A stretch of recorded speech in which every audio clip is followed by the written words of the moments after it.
Hey everyone, my name is Dr. Jocelyn Conley, pelvic floor physical therapist. In this video, I'm going to go over an upper body sequence for shoulder mobility. This is great. Even though I say for shoulder mobility, this is great for anyone that has had any wrist, forearm, elbow, or hand issues, because if your shoulder mobility is restricted, where you compensate is anywhere below or above, either at the neck, at your elbow, at your forearm, your wrist, or any of your fingers.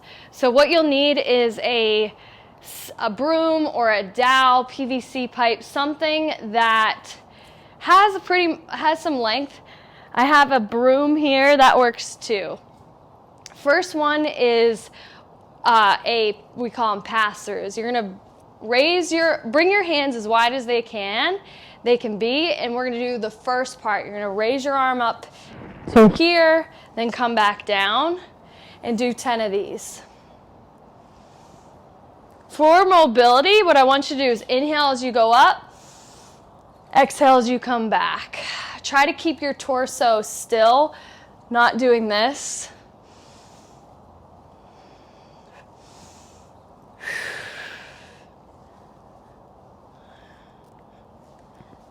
The next part, if you're there, you may not be yet, is going to be the full pass-through. So you're going to go up and around and then come back. As you do this, you want to make sure that your wrists and your forearms are not cheating. So the movement comes through your shoulders, and you shouldn't have to do something weird to actually do it. If that is the case, just go as far as you can. Maybe the first part is all that you're going.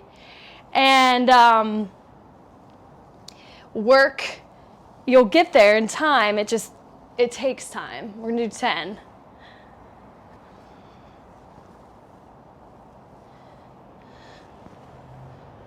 This shouldn't be painful. You shouldn't feel like you're straining.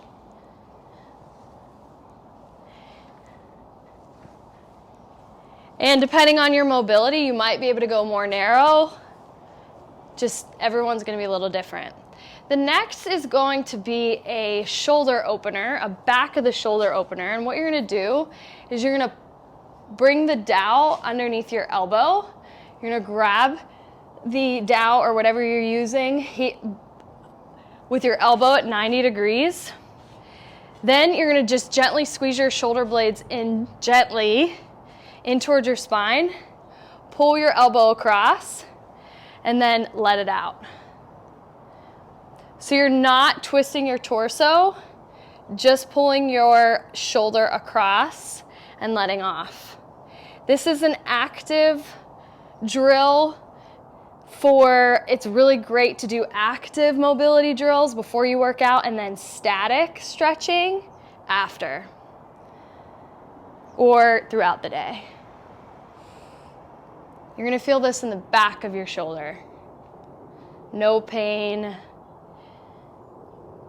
Now, I just want to point out one thing is if you pull everything, like your shoulder blade, you might miss out on the posterior shoulder stretch. You're just stretching the muscles that are attached to your shoulder blade and your spine, and you don't really want to do that.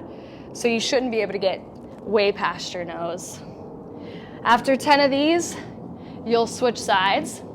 The next one will be opening your hands and elbows stay the same. The only thing is you open up your shoulder so that your arm is in line with your body.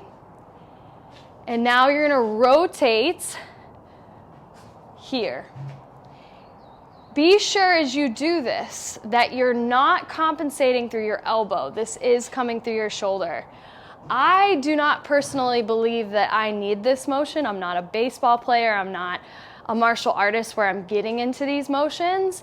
And I have the mobility that I want for my weightlifting. But a lot of athletes are stiff here and can benefit from it. So you're going to come off and then back.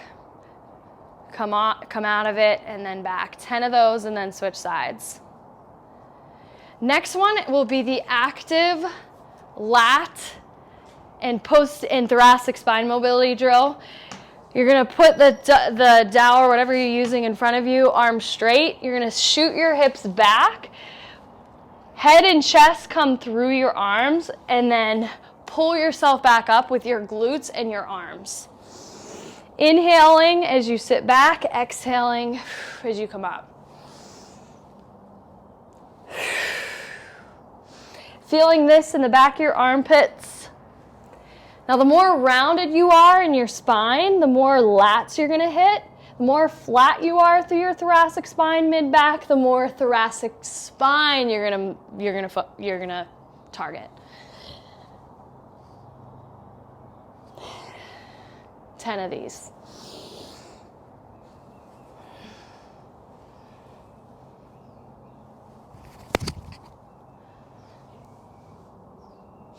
If you want to target one side, all you would do would be place your object in line with the opposite side of where you're stretching, or a little further, and your butt and your back kind of do a C shape, or go into a C shape or side bend in your spine.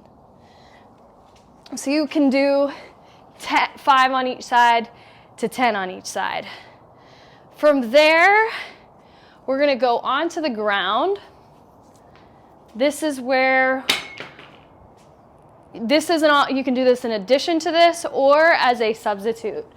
So you start in this tabletop position, come back into child's pose, sitting your butt back towards your heels through your knees, come back. Same thing, the more rounded your spine is, the more lats, the more flat, more thoracic spine.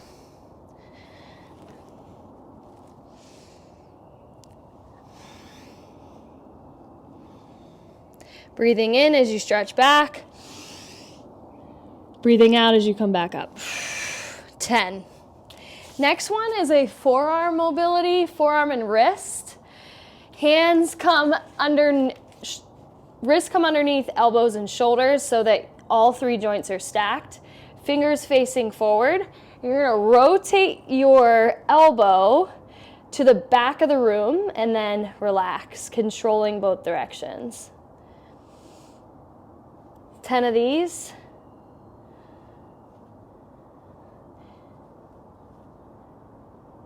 You're going to feel this in your wrists, your forearms. You might have a little difference between side to side. Let me show you if I could give you one arm. My shirt's a little tight.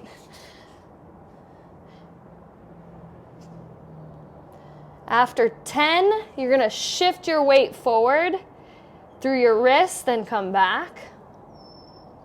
Stretching your wrist or your finger and wrist flexors here. 10 of these.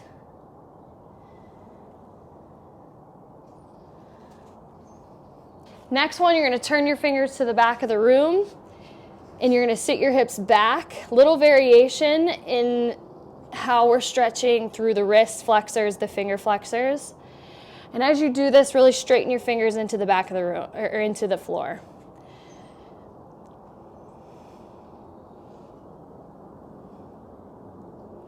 Ten of these.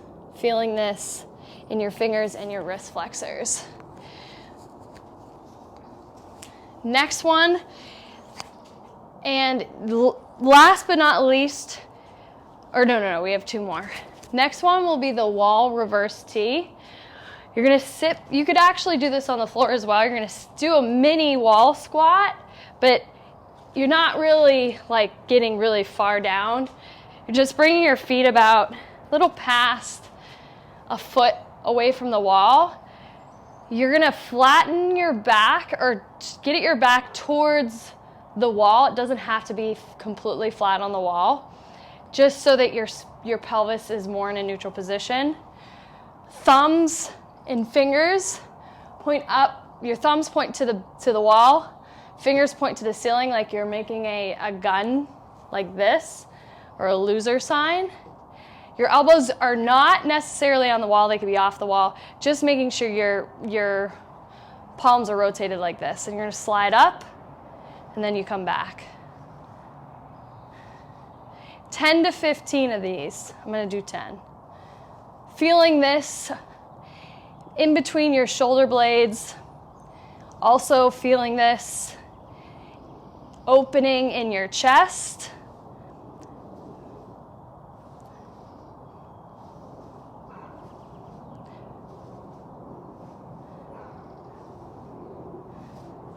And then the last one is on the floor. I'm just gonna demonstrate one side. You're gonna lay on your stomach. The arm, I'm gonna be moving this way. So this arm is either gonna be straight out here, it could be down. We're depending on, you try all three and see where you feel the most opening through your chest. Because it's all a little different how it pulls to the ribs. Your opposite arm or wrist, hand is by your body, elbow kind of at a 90-degree angle. You're gonna open up your hip and then come back. Breathing in and then returning. And as you do this, your rib cage is rotating and the back of your arm is not being pinched. If you were not rotating through your ribs and torso, you could feel quite a bit of strain in your shoulder in this back arm side. Or if you have too much laxity in the front of your capsule, this also can bother you. In that case, a doorway variation might be right for you. One more.